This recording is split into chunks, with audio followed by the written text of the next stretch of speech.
Монгол улсын их хурлын дарга эрхэм гишүүдээ Монгол улсын хөгжлийн бодлогын урт тунд хугацааны баримт бичгүүдэд тэтгэврийн даатгалыг олон давхаргад тогтолцоон шилжүүлэх, ахмад настан бүрийг орлогын баталгаагаар хангах, нийгмийн даатгалын тогтолцооны санхүүгийн доктортой байдлыг хангах, хамрагдах хүрээг нэмэгдүүлэх, ажил олгогч болон даатгуулагчийн эрх ашигт нийцсэн харилцан өгөөжтэй эрх зүйн орчныг бүрдүүлэх зэрэг зорилтуудыг тус тус дэвшүүлсэн.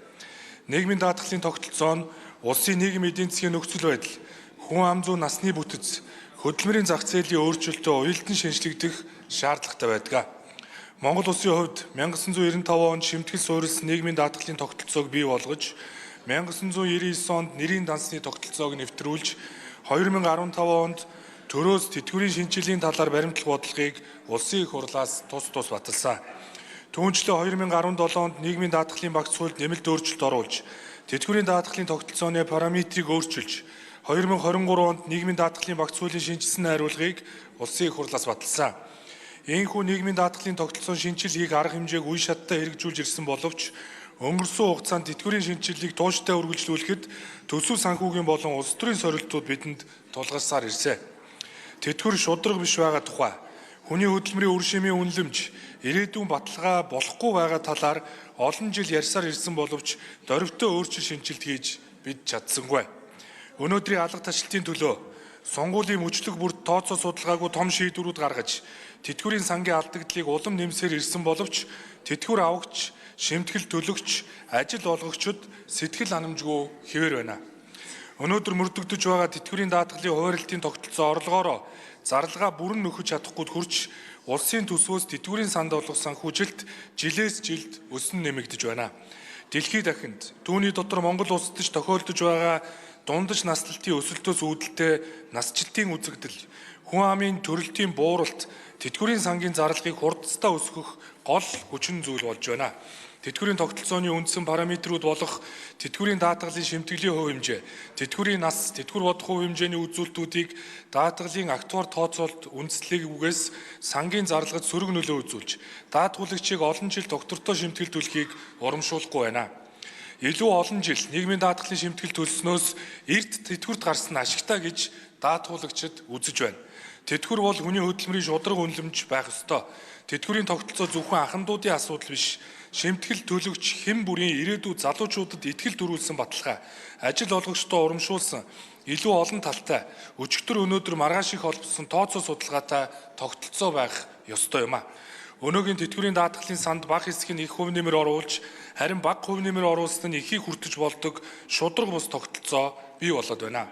10 хүний 6 сард 769 мянга, түүнээс бага тэтгэвэр авч байна. Энэ нь үндэсний статистикийн хорооноос мэдээлсэн 2025 оны улсын дундаж нэрлсэн цалингийн 28%-ийг бүрдүүлж байна.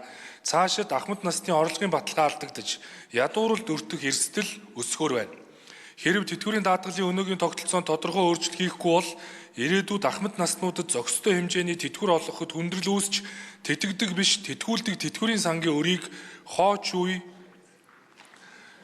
төлөх шаардлага үүсэх болно.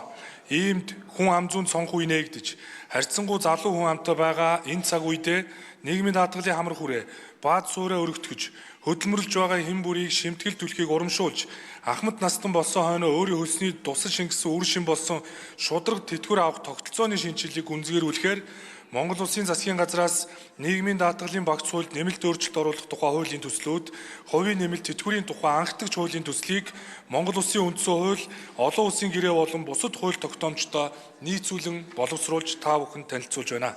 Нийгмийн даатгалын ерөнхий хуульд нэмэлт өөрчлөлт оруулах тухай, нийгмийн даатгалын сангаас олгох тэтгэврийн тухай хуульд нэмэлт өөрчлөлт оруулах тухай, нийгмийн даатгалын сангаас олгох тэтгэмжийн тухай хуульд нэмэлт өөрчлөлт оруулах тухай, нийгмийн даатгалын сангаас олгох үйлдвэрлэлийн осол мэргэжлийн шалтгаалсан өвчний тэтгэвэр тэтгэмж төлбөрийн тухай хуульд нэмэлт өөрчлөлт оруулах тухай болон дагалдах хуулийн төслүүдэд олон давхаргад тэтгэврийн тогтолцооны суур давхарга болох баталгаа тэтгэврийг шинээр бий болгох, тэтгэврийн тогтолцоонд параметрийн өөрчлөлт хийх, нэрийн данснаас бодит хагас хуримтлалын тогтолцоонд сонголттойгоор үе шаттайгаар шилжих, хувийн нэмэлт тэтгэврийн тогтолцоог нэвтрүүлэх, нийгмийн даатгалын хамрах хүрээг өргөдөх зорилгоор тодорхой нөхцөл хязгаартайгаар шимтгэлийн чөлөөлөлт хөнгөлт үзүүлэх зохицуултуудыг тус тусгалаа.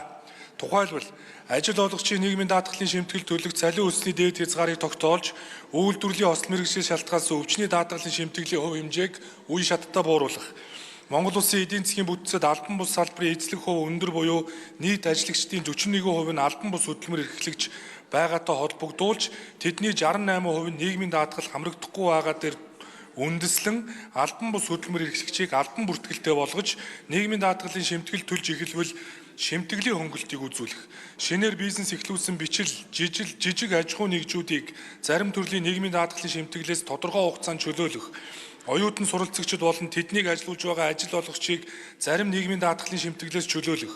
Ажил гүйцэтгэх, хөдөлсөөр ажиллах гэрээ болон тэдгээртэй адилдах хэд хэдэн гэрээгээр давхар ажил эрхэлж байгаа даатгуулагчийн бүх гэрээнээс давхар шимтгэл авж байгааг өөрчилж, даатгуулагчийн сонголтоор 2 хүртэлх гэрээнд шимтгэл ноогдуулдаг болох. Олон жил шимтгэл төлсөн ч бага цалинтай байгаа хүмүүс, бусдыг асарж байсны улмаас хөдөлмөрийн зах зээлд цөөн жил ажилласан иргэд, хуваарай хөдөлмөр эрхлэгч албан бус салбарын зэрэг тогтмол бус орлоготой байсан ахмад насны орлогын баталгааг сайжруулах зорилгоор баталгаа тэтгэврийг нэвтрүүлэх, хийсвэр нэрийн дансны аргыг өөрчилж, хуваарилцаас хагас хуримтлалд үе шаттай шилжих суурийг тавьж, даатгуулагчийн сонголтод үндэслэн тэтгэврийн бодит мөнгө хуримтлал үүсгэн түүнд засгийн газраас дэмжлэг үзүүлж эхлэх. Ажил олгогч даатгуулагчийн сайн дурын санаачлагаар тэтгэврийн нэмэлт хуримтлал үүсгэх хувийн нэмэлт тэтгэврийн тогтолцооны хяналт зохицуултыг бий болгож, даатгуулагчийн ирээдүйн хөрөнгийг эрсдлээс хамгаалах эрх зүй орчныг тус бүрдүүлж байна. Ийхүү тэтгэврийн шинжилгээг үнзгэрүүлж, нийгмийн даатгалын шимтгэлийн уян хатан тогтолцооны эрх зүй орчин бүрдүүлснээр хөдөлмөр эрхэлж байгаа хэн бүрийг нийгмийн даатгалд хамруулахыг урамшуулж эхэлнэ. Олон жил тогтвортой шимтгэл төлсөн хүний хөдөлмөрийн үн цэнийг шударгаар үнэлнэ. Ахмад настай болсныхын дараа төлсөн шимтгэлтэй нь уялдсан хэмжээний тэтгэвэр олгох, ажил олгогчийн хөдөлмөрийн зардлыг бууруулж, ажлын байраа хадгалах, ажилтныхаа цалин өсийг нэмэх боломжийг бүрдүүлэх юм а. Илүү олон жил шимтгэл төлөхийг үнэлдэг, урамшуулдаг, хүний хөдөлмөрийн үр шимийг хамгаалдаг, шудраг тогтолцооны шинжилгээний тухай дуустдаггүй яриаг дуусгацгаая. Тэтгэвэр бол халамж биш даатгал юм а. Тэтгэвэр бол даатгуулагчийн ирээдүйн орлогын баталгаа. Хөдөлмөрийн хөлснийхөө хуримтлуулсны үр дүнд үүссэн хуримтлал юм а. Нийгмийн даатгалын ерөнхий хуульд нэмэлт өөрчлөлт оруулах тухай хуулийн төсөл болон уг хуулийн төсөлтэй хамт өргөн мэдүүлсэн хуулийн төслүүдийг хэлэлцэн дэмжиж өгөхийг Улсын их хурлын эрхэм гишүүд та бүхнээсээ хүсье. Баярлалаа.